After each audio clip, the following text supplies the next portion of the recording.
Enak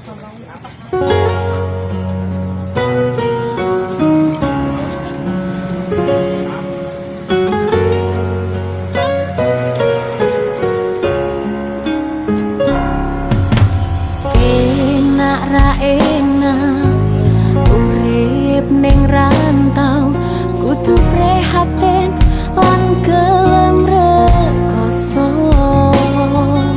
Aduh tak parani, apa tak lakoni demi cita-cita sing tak impi.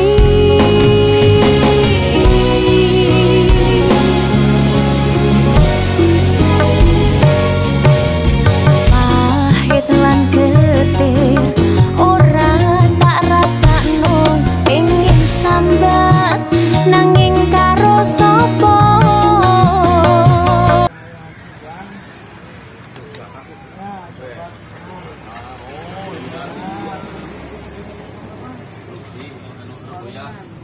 Ya,